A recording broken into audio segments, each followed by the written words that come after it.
Dear friends, welcome back to our channel FC system. आज का जो टॉपिक है वो है वास्तविक संख्याएं। चलिए आज हम वास्तविक संख्या के कुछ बारे में जानते हैं। तो सबसे पहले वास्तविक संख्या किसे कहते हैं, ठीक है ना। तो सबसे पहले ये जान लीजिए, वास्तविक संख्या परमेय संख्या और अपरमेय संख्याओं के समूह को हम वास्तविक संख्याएं कहते हैं। That's it. अब सबसे पहले हम चलते हैं natural number. First of all natural number, ठीक है ना। अब नेचुरल नंबर का मतलब क्या होता है? प्राकृत संख्या। प्राकृत संख्या होता है, प्राकृत संख्या। तो शायद आप लोग जानते होंगे तो प्राकृत संख्या किसे कहते हैं। अगर नहीं जानते हैं तो मैं आपको बता दूं, जो गिनती की संख्याओं को हम प्राकृत संख्या कहते हैं, ठीक है ना। किसको कहते हैं? गिनती की संख्या को प्राकृत संख्या कहते हैं। गिनती की सभी संख्याओं को हम प्राकृत संख्या कहते हैं। इसका एग्जांपल्स ले लेते हैं। जैसे देखो कितना हो जाएगा 1 2 3 4 5 डॉट डॉट सो। ये हो गया आपका प्राकृत संख्या। दूसरा आता है होल नंबर। क्या आता है? Whole number. होल नंबर इसे हम कहते हैं पूर्ण संख्या, ठीक है ना। इसे कहते हैं पूर्ण संख्या। अब बात आती है पूर्ण संख्या की। तो पूर्ण संख्या किसे कहते हैं? तो सबसे पहले जान लीजिए, प्राकृत संख्या के परिवार में अगर जीरो को सम्मिलित कर दिया जाए उसे हम कहते हैं पूर्ण संख्या, ठीक है ना। एग्जांपल देख लीजिए 0 1 2 3 4 dot dot dot so. Next आपका ले लेते हैं सबसे पहले हम तीसरा परिमेय संख्या, ठीक है ना। परिमेय संख्या को क्या कहा जाता है? Rational number. Rational number.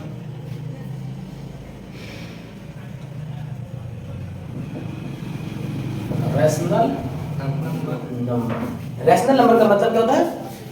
परिमेय संख्या। ओके, परिमेय संख्या, परिमेय संख्या।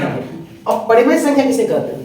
वैसी संख्या, ठीक है ना, जाने वैसी संख्या जिसे हम p/q के फॉर्म में लिख सकते हैं, ठीक है ना, जिसे हम p/q के फॉर्म में ड्राइव कर सकते हैं। That is called rational number, ठीक है ना। अब इसे देख लो 2/3 2 √16।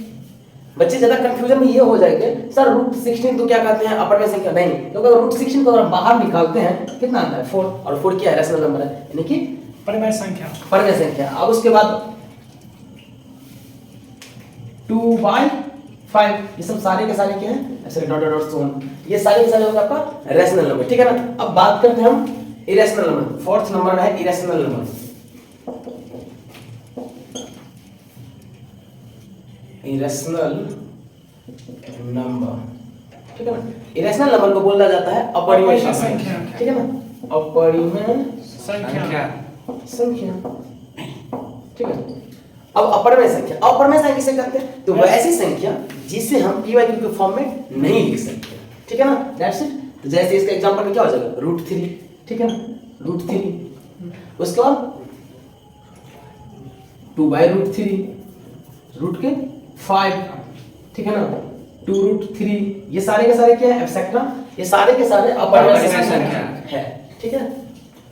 अब उसके बाद हम 5th नंबर पे है आपका भाज्य संख्या। अब भाज्य संख्या को क्या कहते हैं? Composite number. कंपोजिट नंबर, ठीक है। कंपोजिट नंबर का मतलब होता है भाज्य संख्या, ठीक। अब भाज्य संख्या किसे कहते हैं? तो वैसी संख्या जिसके कम से कम 3 अवर्तक हो। कितना अवर्तक होना चाहिए? 3 अवर्तक। जैसे तो सबसे पहले एक बात नोट कर लीजिएगा, जो सबसे छोटी भाज्य संख्या आपका 4 होता है, ठीक है ना। ये बहुत ही इंपॉर्टेंट पॉइंट है, इसे नोट कर ही लीजिए। जो सबसे छोटी सबसे छोटी भाज्य संख्या आपका कितना होता है? 4 होता है, ठीक है ना। तो 4 हो गया, ठीक है ना। इसके कितने अवर्तक हो गए? 3। जैसे कितना 4 अवर्तक कितना? 1 2 और 4, ठीक है। अवर्तक का मतलब क्या होता है? उसके गुणनखंड, ठीक है ना। कितने गुणनखंड इसके? 3 गुणनखंड, कम से कम 3। 4 हो गया, 6 हो गया, 8 हो गया, सो ऑन, ठीक है। जैसे इसको इरेज कर देते हैं। चलिए अब बात आती है जो प्राइम नंबर, प्राइम नंबर, ठीक है। प्राइम नंबर का मतलब क्या होता है? अभाज्य संख्या, अभाज्य संख्या। अब अभाज्य संख्या किसे कहते हैं? वैसी संख्या जो एक और स्वयं के अलावा किसी संख्या से ना कटे, उसे हम क्या कहेंगे? अभाज्य संख्या, ठीक है ना। जैसे कितना हो गया? 2। सबसे, ये भी questions noted, two point to be noted, जो सबसे छोटी अभाज्य संख्या कितना होगा? 2, ठीक है ना। 2, उसके बाद 3 5 7 11, ठीक है ना, सो ऑन। तो हम क्या क्या सीखे हैं? नेचुरल नंबर सीखे हैं, होल नंबर सीखे हैं, रैशनल सीखे हैं, इरेशनल सीखे हैं, कंपोजिट सीखे हैं और प्राइम नंबर तक सीख चुके हैं, ठीक है ना। अब बात आती है सह अभाज्य संख्या, ठीक है ना। सह अभाज्य संख्या, संख्या। इसे अंग्रेजी में कहा जाता है को प्राइम नंबर। को प्राइम नंबर, को प्राइम नंबर यानी कि सह संख्या। तो सह संख्या किसे कहते हैं? अभाज्य संख्याओं का ऐसा यूनिट जिनका मौसा कितना होना चाहिए? 1 होना चाहिए। तो कितना है? 5 7, ठीक है ना, 7 11, ठीक है ना, एक्सेट्रा। अब उसके बाद आता है सह संख्या का क्या आता है? जुड़वा अभाज्य संख्या।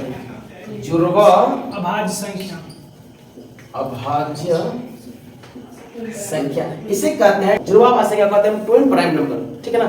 तो अभाज्य संख्याओं का ऐसा यूनिट जिनका डिफरेंस कितना होना चाहिए? केवल और केवल 2 होना चाहिए। तो अभाज्य संख्या को ऐसा यूनिट जिनका अंतर 2 डिफरेंस कितना होना चाहिए? 2 होना चाहिए। कितना हो जाएगा इसका? 11 13, ठीक है ना, 11 13। उसके बाद 13 हो चुका है, तो 17 और 19, ठीक है ना, एटसेट्रा। उसके बाद कितना? 8 हो चुका है। अब 9 नंबर में आपका ले लेते हैं हम पूर्णांक ले लेते हैं, ठीक है ना। पूर्णांक को अंग्रेजी में पूर्णांक संख्या, ठीक है ना। पूर्णांक को अंग्रेजी में कहते हैं इंटीजर्स। क्या कहते हैं? इंटीजर्स नंबर, ठीक है ना। अब हम पूर्णांक किसे कहते हैं? तो सबसे पहले पूर्णांक 3 प्रकार के होते हैं। मैं बता दूं पूर्णांक कितने प्रकार होते हैं? पूर्णांक 3 प्रकार होते हैं। पहला पॉजिटिव इंटीजर, दूसरा नेगेटिव इंटीजर और तीसरा होता है जीरो इंटीजर, ठीक है ना। पॉजिटिव इंटीजर का मतलब होता है धनात्मक पूर्णांक, नेगेटिव इंटीजर का मतलब होता है ऋणात्मक पूर्णांक और जीरो इंटीजर जानते हैं शून्य पूर्णांक। तो जिसे हम ये भी कह सकते हैं, मतलब साफ शब्दों में जो जिसे संख्या रेखा पर प्रदर्शित किया जा सके उसे हम क्या कहते हैं? पूर्णांक संख्या। तो एक लाइन ड्रॉ करना है, ठीक है ना। उसमें एक साइड 0 प्लस का 1 यानी धनात्मक 1 प्लस का 2, ठीक है ना, माइनस का 1 माइनस का 2। यही हो गया आपका पूर्णांक संख्या। आपका वास्तविक संख्या जो है ना चैप्टर, उसी का सारा ये तोड़ है, ठीक है ना। लेट्स स्टार्ट करते हैं हम एक्सरसाइज 1.1 का 1 नंबर क्वेश्चन, ठीक है ना, जो कि मोस्ट प्रीवियस क्वेश्चन है, जो most repeatable question in the board examination, ठीक है ना। 10th का बोर्ड एग्जाम में हर एक बार पूछा जाता है, ठीक है ना। तो गौर कीजिएगा कि क्या है क्वेश्चन? निम्नलिखित संख्याओं का एचसीएफ ज्ञात करने के लिए यूक्लिड एल्गोरिथम का प्रयोग कीजिए, ठीक है ना। पहला क्वेश्चन है 135 और 255, ठीक है ना। तो इसमें सबसे पहले क्या करना है? ढूंढना है आपको क्या ढूंढना है? सबसे बड़ा वाला ढूंढना है। सबसे बड़ा वाला कितना है? 225, ठीक है ना। अब बराबर ले लेंगे। सबसे पहले तो इससे भी पहले एक चीज ये जान लीजिए, जो यूक्लिड एल्गोरिथम का कुछ नियम होता है, उसका फॉर्मूला ये होता है जो a बराबर bq प्लस का r, a बराबर bq प्लस का r, यानी इसे हिंदी में आप ये भी कह सकते हो जो भाज्य बराबर भाजक गुने भागफल जोड़ का शेष। ओके, शेषफल बोलो या शेष बोलो, that's it as you wish, ठीक है ना। अब क्या करना? अब a बराबर, ठीक है ना। तो सबसे पहले बड़े वाले को ढूंढ लेंगे। सबसे बड़ा कितना है? 225, यहां पे लिख लेना 225। अब बराबर का भाजक के जगह पर कितना लेना है? 135, ठीक है, 135, ठीक है ना। अब इसमें हम कौन सी संख्या से गुणा करेंगे तो इसके अप्रोक्सीमेटली में हो या पूरा कट जाए, ठीक है ना। तो अगर हम इसमें 2 से गुणा करते हैं तो ये ज्यादा हो जाएगा, 225 ज्यादा, तो हम इसमें 1 से गुणा करेंगे, ठीक है ना। अब 1 से जो गुणा किए तो 135 को अगर 1 से गुणा करते कितना द्विमीय संख्या होता है? हमेशा याद है आपको, नोट में बताया था, किसी भी संख्या को अगर 1 से गुणा करते तो हमेशा याद रखना द्विमीय संख्या होती है, ठीक है ना। तो द्विमीय संख्या जो होगा तो 225 में से 135 माइनस करते हैं कितना होता है? 90, ठीक है ना। कितना होता है? 90, दैट्स इट। अब क्या करें? ये वाली संख्या को अब यहां उतार देना 135। अब बराबर क्या करना है? जो शेष वाला था ना ये यहां पे आ जाएगा, ठीक है ना, बी के स्थान पे। अब 90 में हम कितना से गुणा करेंगे? 1 से, या तो इससे पूरा कट जाए, मीनिंग मिल जाना चाहिए, इक्वल हो जाना चाहिए, या फिर क्या होना चाहिए? इससे थोड़ा कम होना चाहिए। तो 1 से गुणा कर देंगे, ठीक है ना। अब प्लस में कितना ले लेंगे? 55। अगर 90 को अगर हम कितना से 1 से मल्टीप्लाई करते हैं 90 होता है, इसमें कितना प्लस करना होगा? 45, ठीक है ना। अब देखिए, अब दूसरा स्टेप ये करना है कि ये फिर 90 यहां पे उतरेगा, ठीक है ना। उसके बाद ये जो शेष वाला बचा होता है ना, उसके यहां पे कितना कर देंगे? 45। अब 45 हम कितना से 2 से मल्टीप्लाई करते हैं कितना हो जाता है? 90, ठीक है ना। अगर 2 से मल्टीप्लाई किया तो कितना होगा? 90। अब 90 में कुछ ये इक्वल हो गया ना, यहाँ पे शेष कितना बचा? 0। शेष कितना बच गया? 0। अब यानी आपका एचसीएफ ये वाला एचसीएफ होता है। बहुत से बच्चे क्या करते हैं गलतियां करके ये वाला में एचसीएफ नहीं बाबू, वो वाला होकर के ये वाला आपका एचसीएफ होगा, यानी एचसीएफ बराबर कितना निकला? 45 इज द राइट आंसर, ठीक है ना। देखिए इसी प्रकार से हम दूसरा क्वेश्चन को भी इसी तरह से हल करेंगे। नॉर्मली बहुत इजी क्वेश्चन है। अब देखिए इसका फॉर्मूला क्या होता है? a बराबर bq प्लस का r। ये ऑलवेज रिमेंबर, ये याद कर लीजिएगा, ठीक है ना। ये सबसे पहले ये याद कर लीजिए, फॉर्मूला होता है a बराबर bq प्लस का r, यानी भाज्य बराबर भाजक गुने भागफल प्लस का शेष, तो सबसे बड़ी संख्या कितना है 38,220। अब बराबर कितना लेंगे 196।